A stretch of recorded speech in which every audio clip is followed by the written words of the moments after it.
Do you need a great reel, but you're not really sure where to start? Don't worry. In this video, I'm gonna show you how to make an amazing reel, a reel that's gonna help you land that next big job. What is up? Good to see your face. My name is Josh Helmuth. I'm an anchor for Good Morning Colorado. I've been in this TV news broadcast industry for more than 12 years. And I want to share with you the secrets, the tips, the advice I never got when I was young in my career. I want to help you build your career. If that sounds like good news to you, please hit the like button, please subscribe. And if you really like me, you like me right now. You like me. Hit the bell button below. And stick around to the very end of this video because at the end, I'm gonna give you a bonus tip, something that I think is a key element, something that's essential that should be in every single reel. Okay, so your reel, what should be in it? What's gonna get a news director's attention? What's gonna keep their attention? What's gonna make you stand out from the pack? What's gonna get you that interview and eventually get you that next big job? I say we, because me and some of my friends who work in the business across the country, I've teamed up with them to help give you a barrage of advice, the best tips imaginable to ensure that you have the best reel you can possibly put together. A reel that's gonna help you get that job. First, we go to Clancy Burke, who works at WKRC in Cincinnati. Sounds like WKRP. Cincinnati WKRP. Clancy she's gonna start off this barrage of advice with some tips, some building blocks, if you will, to make sure you have the best reel you can put together. Clancy. Thanks, Josh. There are about 5 million tips I could give right now, and that's because I did about 5 million things wrong the first time around when I was applying straight out of college. It is very cringy to watch that reel, but I learned some things. The biggest one is probably to make it snappy, keep it moving, make it interesting. So that means don't put in stand-ups that are 25 seconds long each. The news director is gonna lose attention. He's gonna say, what else does she got? At least that's what I think when I'm watching people's reels. I'm no news director, I'm no expert. This is just my opinion. When I'm watching people's reels, I wanna see variety. So the one that I ended up sending out to news directors a year ago that got me my job in Cincinnati now, each stand-up was about 10 seconds or less. Toward the end, I might have put in a little bit longer, but really I wanted to just keep it going. You know, it's all about that flow. And also make sure you are constantly showing something, doing something. Anyone can pretty much just stand in front of a camera and talk.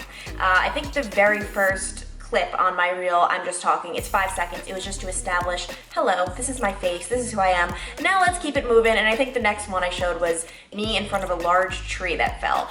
So kind of just keeping it more interactive. The whole thing is you want to keep that person's attention, whoever it might be, whether it's the executive producer watching or the news director, because if they're not interested in your reel, you know what they're thinking? I don't think our viewers are going to be interested when she's doing the news. So keep it as interesting as possible, and really, you know, you got this. That's all I have to say to everyone. You got this. Don't overthink it. Stay confident, and hopefully you don't make the 5 million mistakes that I have already made. Thanks, Clancy. Hit the nail on the head. So what some people don't realize is that first 5 to 10 seconds, maybe that first 1 or 2 shots, just make sure you're introducing your face. Don't make it too complicated. When the reel first starts out, the news director is just asking themselves, maybe subconsciously, do I like this person on my screen? Do I like how they sound? Do they look professional? Do I just enjoy watching them? Then they move on. So after that first establishing shot, then make sure all your stand-ups are creative. Make sure you're being demonstrative. You're showing something, you're being creative. You're showing your depth. That is super important. And someone else who agrees with us, we're staying in Ohio. We're going up to Cleveland to ABC5 up there. Homa Bash, my friend, who's an amazing anchor and reporter. She has some great tips as well when it comes to putting together an awesome reel. Hi, Homa Bash here. Of course, putting together your reel is one of the most important things you'll ever do for your career.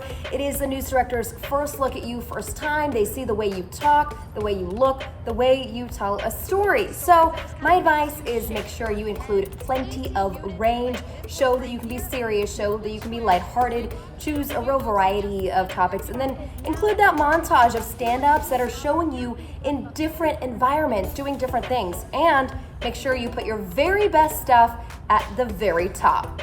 Josh?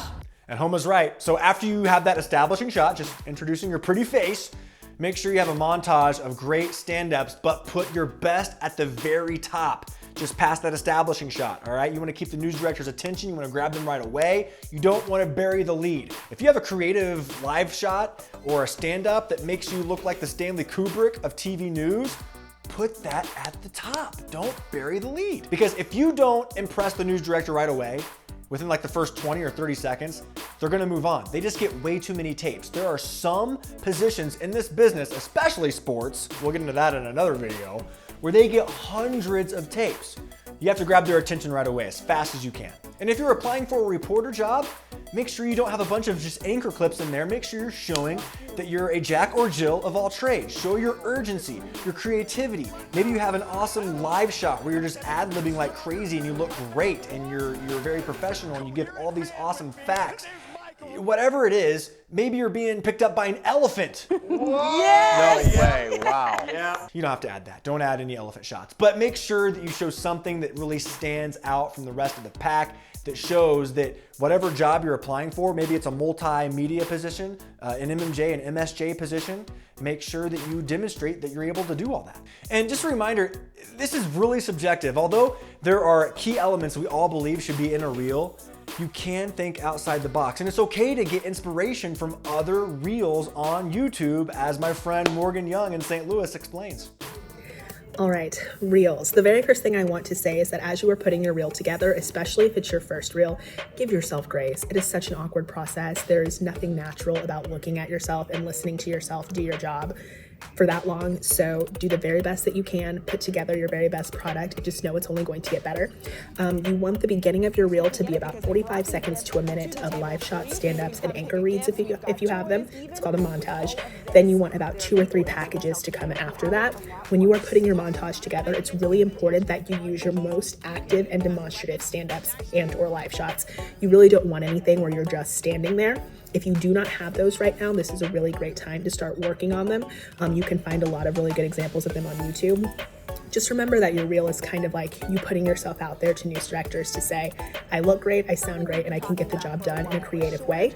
It's something that we are all constantly working on, ways to be more creative and ways to tell stories in a better way. So take the pressure off yourself, put the best reel together that you can, get a lot of opinions on it, ask people who are in the business, send it to people who you trust. Don't get your feelings hurt. This is very subjective, and just constantly be changing it every 6 months, even when you start working, putting different pieces of your work together and seeing how it flows, and watch a bunch of them on YouTube. There are tons of reels on YouTube, good and bad. So find some good ones, find some bad ones too. Watch them and just really put your own flair on it. Okay, so you blow them away with your look, you're professional, you're creative, you show you have great diversity as a journalist. Guess what? You're still not done. As my buddy Richard Sharp explains, who by the way has one of the best names in the business, Richard has some tips that'll hopefully make you as sharp at journalism as he is. Hello from Sacramento, Josh. Okay, the number one thing for making sure you have the best resume tape, in my opinion, after doing this for a long time, I would say it's the number one thing that also plagues a lot of stories: knowing what not to include. And by that I mean, what ruins a good 1.5-minute story is 2 minutes. Know what to keep off your resume tape. A lot of people like to put everything on there, and for a news director, you're gonna get bored after you see enough of that. You want it to be short, you want it to be interesting, so you catch their attention and they call you and they ask for more if you want it. So that's the number one thing. Also, when you're doing it, make sure you don't do the news voice like a lot of people do. It is really problematic. Just speak normally when you're reporting, and you'll get more attention because you look natural in doing it. So remember, what not to include on your resume tape. Make sure you don't put too much on there. Only your best stuff, and make sure it's conversational. Josh, back to you. Thanks, Richard. Some solid tips right there. I'm Ron Burgundy. That's going to do it for all of us here at Channel 4 News. You stay classy, San Diego. There are some old-time anchors that maybe are still in the business and maybe they do this, but I don't know anybody in real life who really talks like this. Do you? Yeah, it just comes across as disingenuous. Okay, enunciate, right? Try to avoid any regional diction, but make sure that you just sound like yourself. If you sound like this and you talk like this, it's going to be disingenuous, which loses trust, which loses an audience, which loses ratings, which means you're probably out of a job. So Just don't go there, just be you. But yes, Richard has some great advice right there. A reminder that after your minute of your 1 minute montage, that you show your 3 best stories, and typically only 3. But make sure your best story is the very first one. Just like you did your best stand-up is at the very top, your best story should come first. And make sure they're short stories, they're tight. The news director doesn't have 15, 20 minutes to look at every single reel. It would take them days, if not weeks, to finish. News directors are incredibly busy people. I don't know how they do their job, personally. You know, make sure your first story, for instance, is maybe it's a hard news story. It's a day turn. You went into the morning meeting, you pitched it, you found the interviews, you did the interviews, you wrote it, you edited it, you know, and maybe it's a quick day turn. Maybe it's an MSJ story, multimedia journalist, multi-skilled journalist, whatever you want to call it. You did everything yourself. Maybe you want to highlight the fact that you can do everything yourself, because some companies really value MMJs more than a lot of other positions. So that can be a key element. So make sure that you display your great diversity as a reporter. Maybe your second story or third story is a feature story that you spent days and weeks on.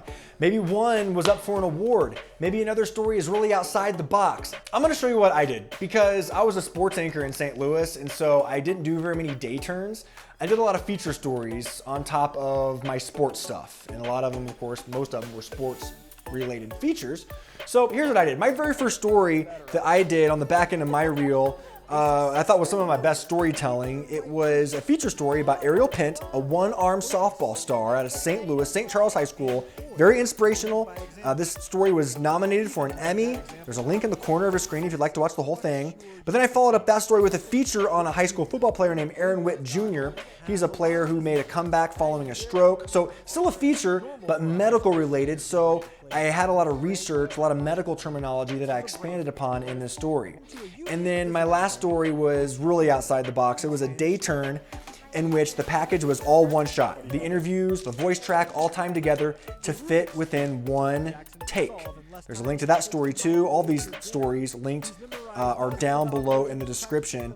And they're the reason I really feel like part of the reason I got my dream job here in Colorado. Which leads me to my bonus. All right, so technically I broke the rules, but you gotta know when to break the rules. So in my reel, it was a lot longer than a typical reel because I technically had 4 stories at the end. The very first one, it kind of wasn't a story. So I had my montage, my stand-ups, and then I had my first story, and it was kind of just like a commentary with a call to action. So I did the story on Morel Plotner, a high school cross-country runner. She was stuck in St. Louis in a hospital for months battling cancer. Now, she passed away weeks after my story aired. So I aired a new tribute to her. I sported Batman, her favorite superhero. I spread the word about a t-shirt fundraiser her family started in her honor, all that money going to help St. Louis Children's Hospital. And that t-shirt fundraiser was my call to action. The monologue wasn't meant to bring any attention to myself. In fact, I was kind of embarrassed by how emotional I got doing it. But it was seen as a really genuine moment that moved a lot of people. And I was thrilled to see, because of that, the t-shirt sales went up a lot after I aired this clip. And so I was encouraged to share it. I did. And my current boss even told me that once he saw this on my reel, this was the reason he hired me. He told me to my face, he said, I saw that part of your reel, and I said, I gotta have that guy. Sounds kind of silly, right? I mean, I have a lot more things I work so much harder on, a lot of clips and tapes and stories that I work so much harder on, and I felt were obviously more researched, but he knew by watching that one little part of my reel that it was a genuine moment, that he connected with it for some reason, and it moved him, and that's the reason I got my dream job. So do you have that great genuine moment on your reel that shows the real you, something that people can really connect with? And it doesn't have to be something emotional. Maybe it's something that's really creative. Maybe it's outside the box. Maybe it's something that shows you have great ad-libbing skills during a live shot. Maybe you did something really well under pressure, whatever it may be. Just find something that really shows the genuine real you, something that people can connect with. And I guarantee you news directors will be impressed by that. I hope this video really helps you put together the best reel you've ever put together in your career. And if you're just starting out, I hope you just blow people away with your very first reel. And put this reel together yourself. Don't let an agent do it. No one knows you better than you. Maybe the agent has input, maybe you have a mentor, maybe you have someone who's criticizing you, making sure that you're on the right path. That's great, but make sure you have the final decisions and that you're leading the way on what you want news directors to see. Because you are awesome. And I hope that I am just in the same universe as you're awesome. If you think I am, by any chance whatsoever, even though I'm running low on wine, it's COVID-19, what do you expect? Make sure that you subscribe, comment below, would love to hear from you. I'm happy to answer any questions whatsoever. Seriously, I don't care if you want to talk about elephants, wine, my dog, who's taking a nap right now, sleeps 25 hours a day. And of course, if you want to learn more about what it takes to find a great job in TV news, maybe you're just starting out, maybe you've had 1 or 2 jobs and you're gonna find that next big job, I have amazing tips in this video. You can click on the screen right now that'll show you how to do just that. I'm telling you, I've learned a lot even over the past 2 years in my career, and I found something just recently over the past year that helped me land my dream job here in Colorado. So I hope you check that out. And remember, let's lift each other up. Let's be atypical.